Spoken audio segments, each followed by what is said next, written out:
Okay,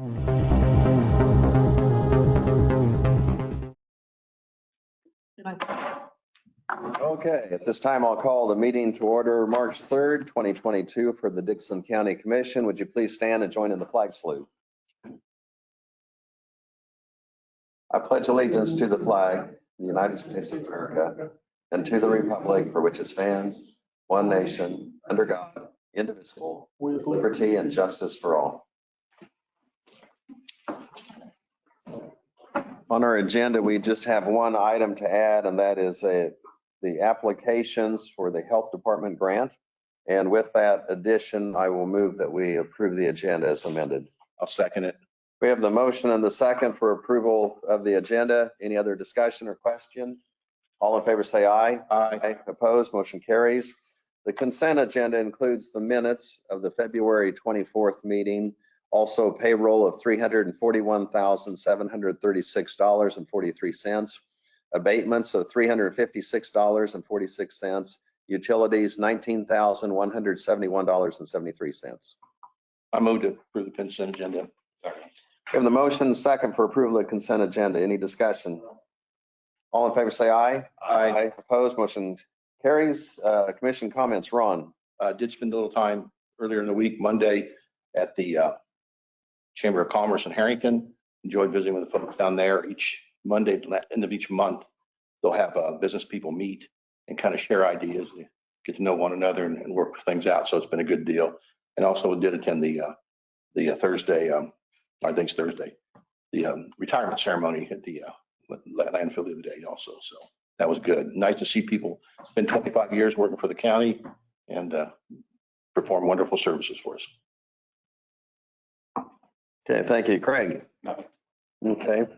About the only thing that I have earlier this morning, we did have Sherry Massey here. She is our IT director. She gave us a little bit of an update of some of the things that they're working on and told us about the cloud and some of the storage considerations and how that works. And probably for Brad, he's so tech savvy, probably all of it, he could have answered it or made sense, but it was interesting to hear. I mean, we really have an IT person on the cutting edge and, really technology and the cloud and all of that is so ubiquitous to everything that we do.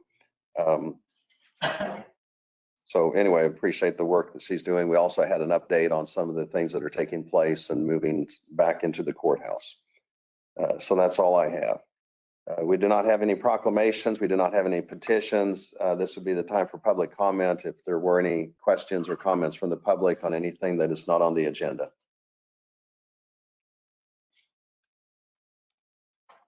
And so we do not have any public comments, so we'll go ahead and move on to the next item, and that is our reports of our county officers. Brad? Okay, we'll start with the update on our construction project.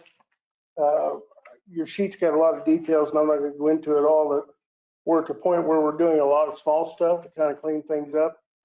iServe is working for Lloyd Builders, and they continue to do the deep clean on the second floor. And they hope to have that done by tomorrow or Saturday. So it's ready for district court and the county attorney's office to move in. They started on the west end with the county attorney's office and have been migrating to the east as they get the work done in the courtrooms. They're cleaning up behind them. And so it'll be ready for Monday. So the last thing they're doing on the top floor is they're getting the judge's bench for the small courtroom installed. They've been working on that. It did come in a day early, which was good. It was not due to get there until today, and it came in yesterday morning, so they were installing it yesterday and today. And I know Tom had plans to have the carpet people in there at 6 o'clock this morning to get that courtroom carpeted and finished up, and then the electricians would finish with the audio video people get in and get their stuff put into that courtroom. And so that's coming together. Go through a few of these things. Carpet crews have moved to, with the exception of that courtroom. Earlier they moved, this week they moved to the basement. So they're doing tile and carpet in the basement to get it completed. Once they're done there, then they'll move up and finish what they need to finish on the main floor. The new front doors are supposed to arrive this week and should be installed hopefully today or tomorrow. They're testing fire alarms, balancing out the HVAC system, just a lot of things that need to be done right here at the end.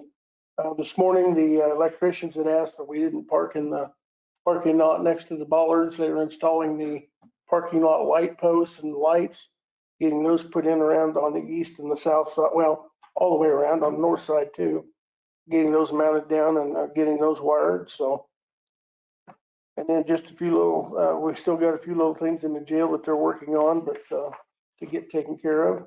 But for the most part, things are coming together. We're going to be ready Monday morning, I guess, as ready as we can be.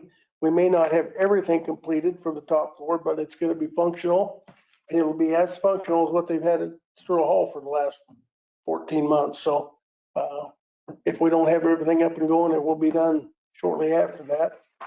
Monday morning, what you can expect to see is our security guys will move from Sterling Hall over to the courthouse.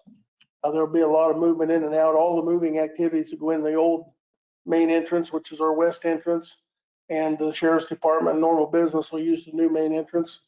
And then Tuesday, Doug's got the tax sale there, so that'll be where that's located, and we'll still be using the west entrance. So hopefully we don't interfere with each other on that. And we've kind of got it lined out to where we're starting with district court Monday morning. Going to move their offices from Sterling Hall over, and then Monday afternoon, once they get most of that moved, the moving people are going to move into the basement of the county attorney's office. We've got upwards of 30, close to 40 file cabinets full of files down there that have to come out and go into the, yeah, that's why we're using moving people, go into the courthouse, which is, they'll go into the old boiler room, which is now storage. It's all been emptied out. And so we've got a permanent storage area over there. And then Tuesday morning, first thing at county attorney's office, they'll go in there and start moving their desks and their office and get it moved over into their area. So district court plans to be back open for court on Wednesday morning. All access will be through the new entrance and up the stairs or up the elevator. And so hopefully ICER will have the old elevator all cleaned up to where it's usable and as presentable as possible. Still no word on the elevator. We're still waiting on it, but the old one still continues to function. So we'll keep running it until we can't run it anymore. So we do have another meeting on Monday for the architect and our contractors to stay on top of things. And so I'll have another report that should be just chock-a-pack full of details next week. So we talked about the KAC amicus brief and the dark stores issue. And I had told them that I thought that we would be willing to contribute to that. All the other counties that responded were willing to as well on our listserv. So Monday, the city of Abilene submitted the base grant which was the deadline to the state. Julie Roller Weeks had compiled all that information that we all put together for her and submitted that. So we now wait and see if we're lucky enough to be awarded any of that funding. So it will be a quick turnaround. They told us to be within 30 days that their committee's going to meet and make decisions. And so we're eager to see if we do any good. So in your package, you've got the announcement for Maxine Kaufman's retirement reception, which will be on April 1st from 11 to 1 in the basement meeting room. It's nice to say that again, in the basement meeting room. And so we're excited for Max. She's spent the first half of her first 2/3 of her career in the tag office for the treasurer. And then the last, 8 or 10 years has been in the sheriff's department. So she's done a good job, and we hate to see her go, but we're excited for her future and what that brings. So another one of those baby boomers that's retiring on us. We seem to be seeing a lot of those, but it was probably 8 or 10 years ago we were talking about, the state was talking about seeing this with KDOT and other agencies and said this wave's a coming.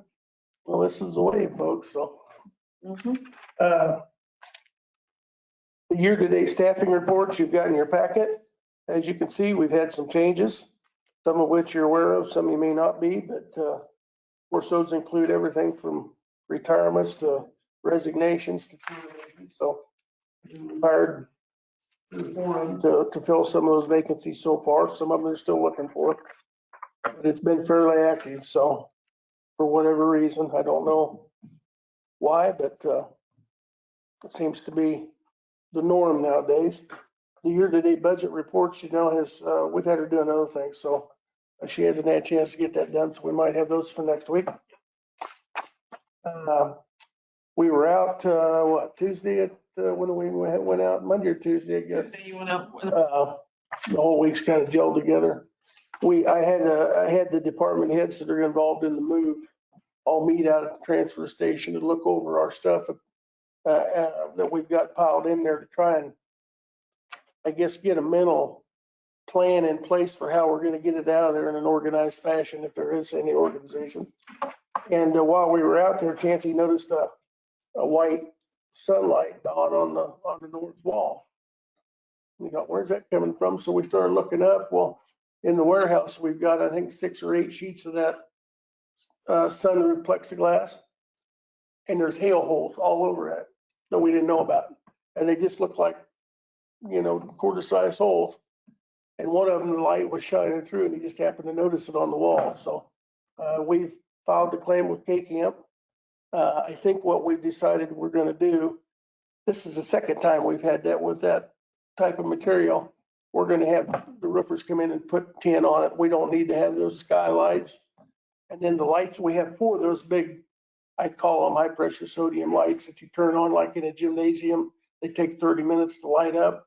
We're going to replace those with the LED lights that have the motion sensors on them. And then we'll sell those bigger lights on Purple Wave. But that way, when you walk in, they trip automatically. When you leave after 5 or 10 minutes, they go off. We don't really need to have the skylights, and we're not interested in replacing them a third time.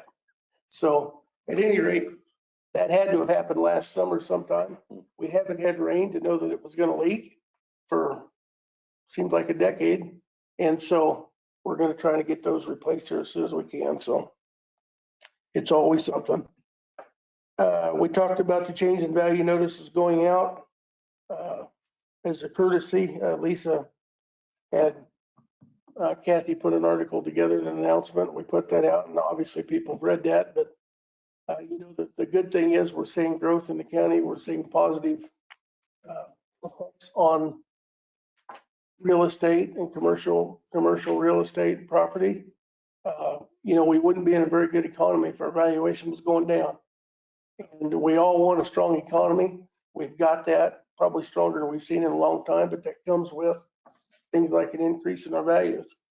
And as we tell everybody, and maybe people don't understand it, your appraisal is driven by the market value of your property. Market value is what somebody's willing to pay for it. And so it's nothing personal that the appraisers do. They do their job, the best job they can to make it fair. And as I said on the radio, and I tell people, if you don't believe that it's accurate, call them and go talk to them about it. That's also their job. And I've never had anybody that went and talked to them about it, either by way of just a meeting or that they protested their taxes that didn't come out satisfied. And they set up appointments. So if you call them, they'll set a time and a date. And they'll explain to you how they come up with those numbers, how the process is done. It's a very, very detailed process that goes into that. And sometimes they're off, frankly. I mean, it's all computer done. And so sometimes the computer picks properties and it doesn't have common sense like we as humans do. So we have over 16,000 parcels, I think, in the county. And for 6 or 7 people in the office to review every one of those is impossible. If you don't think it's accurate, call them. They'll treat you fairly. So, and then the last thing is, last year, I think we talked about Agri-Trails Co-op in Hope is putting up their new fertilizer warehouse, and it's getting towards the end of its completion. Chuck Scott and I had met with Darrell Anderson down there about the property tax exemption, the 10-year exemption that we have under the county resolution to help with those projects. It was decided at that point we'd wait until it got closer to completion so that we didn't put it in place and then he lose the benefit of some of that time frame. Like buying a refrigerator and not turning it on until after the warranty's expired. And so now that it's about done, it would be appraised January 1. and for taxes. So if we get that through for him this year, then the exemption, he'll get the full benefit of 10 years. So I'm working on that since Chuck's gone, and we'll get that in place. And I'm talking with Doug to get that stuff done. So I sent the application to Darrell yesterday, and once he gets it back to me, we'll start that process and schedule a public hearing and get that worked through. So I think that's all I've got. No, but I plan on that too, correct? Is it in the city limits? So Well, that's a question we've got. It's not in the city limits, it's in the county, but the school district certainly would be the other one that would have to do it. And Doug and I were both under the impression we needed an interlocal agreement, but when I look back on what we did when we did a Bracy blast here in town, I sent them a letter notifying them of the public hearing, and if they had an objection, they could come to it. That's all I did. So I don't know.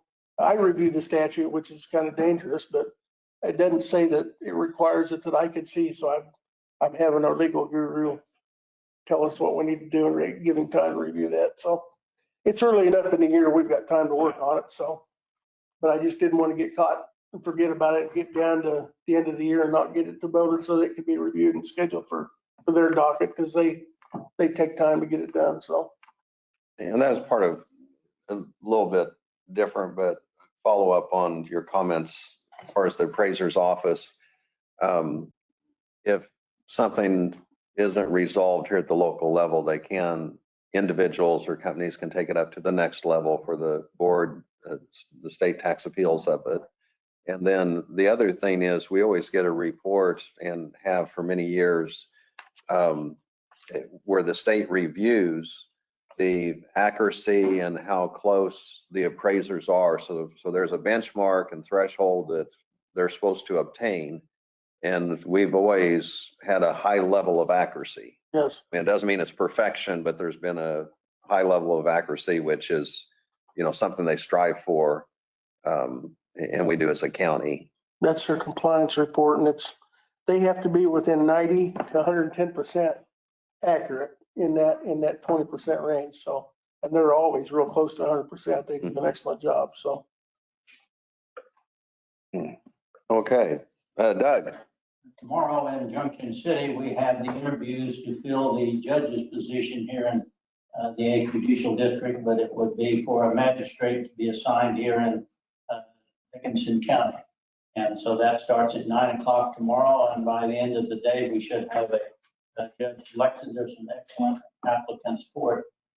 And then on Tuesday, we have the Dickinson County tax sale at 10 o'clock. And that will be we're at the courthouse, and we're actually by the area right there where the entrance is to the sheriff's department, and that begins at 10. And so the last chance to redeem the property before it gets sold is up until 4:30 on Monday, March 7th.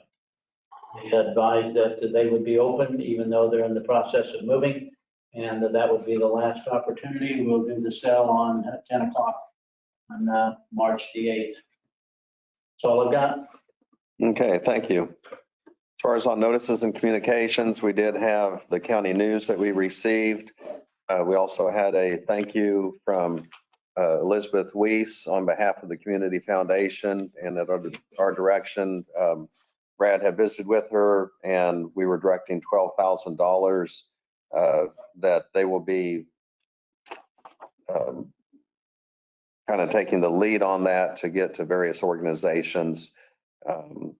And there'll be information coming out on that. And also, Brad, you had mentioned in your report about how we had cooperated with the city, and I think on that northwest corridor. And anyway, they have that in the Salina Post today. And so that's something that goes online and goes all over. And really, it's a economic development step that we're hopeful that we're successful in that application. But anyway, that's something where Kathy's kind of distributing some information on behalf of the county that's helpful to get the information out. So appreciate that. Anybody else have anything else as far as notices or communications, comments that they've received? So we'll go ahead and move on. We do not have any resolutions or unfinished business. We did have one addition to the agenda, and that was an application for the Health Department grant. And Brad, if you'd go ahead and cover that. Every year we get funding from KDHE and the state of Kansas for operation of our health services.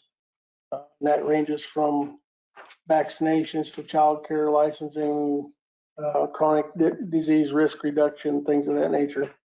And so we're required to apply for that funding and submit what it is we think we need to operate those. So this is the grant application that we're submitting for the upcoming year. This grant is a little bit different than the typical grants that we participate in, that from the standpoint of most grants, we get approved, we spend the money, we send the receipts to the granting agency, and then they reimburse us. And on these grants, we get approved and they actually send us the money in advance to operate on. So it's just kind of a formality. John has provided the application signature sheet that has the 6 or 7 different categories that we're funding for, and we need to get it submitted. Okay, thank you. Is there a motion to move ahead on that application for the Health Department? I'll make the motion. Second it. We have the motion and the second. Any further discussion? All in favor, say aye. Aye. Aye. Opposed? Motion carries. We have no other business. I'd move we adjourn. I'll second it. Got the motion and the second to adjourn. Any discussion? All in favor, say aye. Aye. Aye. Opposed? Motion carries. We're adjourned.